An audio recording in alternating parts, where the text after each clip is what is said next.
SS creations ఛానల్ని ఆదరిస్తున్నటువంటి మీ అందరికీ కూడా నా ధన్యవాదాలు. ఈరోజు నేను ఒక విషయం మీతో మాట్లాడాలని వచ్చానండి. అందరూ వినాయకుడికి ఓ బజ్జ గణపయ్య అని ఇవంటూ నేనయ్యా అంటూ పూజలు చేసే ఉంటారు. ఇవాళ రేపో అందరూ మండపాల వాళ్ళు కూడా నిమజ్జనం చేసేస్తూ ఉంటారు. కానీ ఈ నిమజ్జనాలు ఇవి చూస్తుంటే ఒక్క విషయం నాకు చాలా బాధ పెడుతుందండి. ఆ విషయం పంచుకోవాలని వచ్చాను. వినాయక మండపాలు అవి తాగుబోతుల అడ్డాలో అర్థం కావట్లేదు. మనమే మన సంస్కృతిని భ్రష్టు పట్టిస్తున్నాం అనిపిస్తుంది.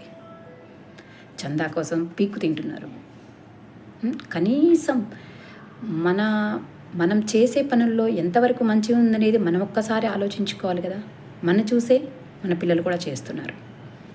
ఇది తప్పు అనట్లేదు, అందరూ అలా చేస్తున్నారు అనట్లేదు. కొంతమంది చాలా భక్తిగా చక్కగా మట్టి వినాయకుడిని పెట్టుకొని పూజించుకుంటున్నారు. కానీ అందరూ కనీసం 90% మంది ప్లాస్టర్ ఆఫ్ ప్యారిస్ తోటి ప్లాస్టిక్ కవర్లు అన్నీ వాడేస్తున్నారు. అక్కడ తాగడం, ఆ తాగి వినాయకుడిని మోసుకొని వెళ్ళి నిమజ్జనం చేయడం. దానికి వినాయకుడు కరుణిస్తాడా? వినాయకుడు చేయమని చెప్పాడా? డీజే డ్యాన్సులు పెట్టమని చెప్పాడా? వినాయకుడికి డీజే డ్యాన్సులు కావాలా? ఒకప్పుడు పూజ అంటే మన రోమాలు నిక్కపరుచుకునేవి. ఆ మంత్రోచ్చారణతోటి మనలో తెలియకుండానే మనకి శక్తి వచ్చేది, పాజిటివిటీ వచ్చేది. మన శరీరంలోని 72,000 నాడులు కూడా యాక్టివేట్ అయ్యాయి. కానీ ఇప్పుడు డీజే డ్యాన్సులు, అదే ఒక పాటకి అర్థం ఉండదు, పర్థం ఉండదు.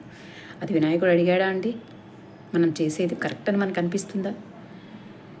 మనమే తప్పులు చేస్తుంటే పిల్లలందుకు చేయరండి. చక్కగా ఉదయం అంతా పూజిస్తారు, సాయంత్రానికి ఒక వాటర్ వేసుకొని తీసుకొని వెళ్ళి నిమజ్జనం చేస్తూ ఉంటారు. అది పూజ అనిపించుకుంటుందా? హంగు ఆర్భాటాలు. ఎంత ఖర్చు పెట్టాం, అంత ఖర్చు పెట్టాం, వేలు లక్షలు పట్టి పాడామంటారు. వినాయకుడు అడిగాడా? ఎందుకు అసలు ఈ మండపాలని మొదలుపెట్టింది? మీకు తెలుసా మండపాలని ఎవరు మొదలుపెట్టారో? వినాయక మండపాలని ఒకప్పుడు స్వాతంత్రోద్యమ కాలంలో తిలక్ గారు, ఆయన హిందూ ధర్మ రక్షణ కోసం, హిందూ ధర్మం ఎక్కడ కనుమరుగైపోతుందో అనే ఉద్దేశంతో ఈ హిందూ ధర్మాన్ని, మన సంస్కృతిని, సాంప్రదాయాలని, మన సంస్కృతి సాంప్రదాయాలు ఏది తీసుకున్నా కానీ మనకి మంచి చేకూర్చేదే ఉంటుంది. పసుపు యాంటీబయాటిక్లా పనిచేస్తుంది. వినాయకుడికి మనం పెట్టేటువంటి పత్రిలో ఎంత ఆరోగ్య విషయాలు ఉన్నాయి. వీటన్నిటిని గురించి ఆలోచించకుండా తాగడాలు, డీజేలు, డ్యాన్సులు ఇవి తప్ప ఏవి కనిపించట్లేదండి. నేను అందరినీ విమర్శించట్లేదు. కొంతమంది బాగుంటున్నారు, కొంతమంది మాత్రం ఈ విధంగా చేస్తున్నారు. దానివల్ల ఎవరైనా నష్టపోతున్నాం? మనమే నష్టపోతున్నాం. మనం చూసి మన పిల్లలు నేర్చుకుంటున్నారు కదా. తప్పంటారా నేను చెప్పేది? తీసుకెళ్ళి నిమజ్జనం చెరువుల్లోనో నదుల్లోనో తీసుకెళ్ళి పడేస్తున్నాం. ప్లాస్టర్ ఆఫ్ ప్యారిస్, ప్లాస్టిక్ కవర్లు అన్నీ మనకు మంచి చేకూరుస్తున్నాయా? అంతా కలుషితం అయిపోతుంది.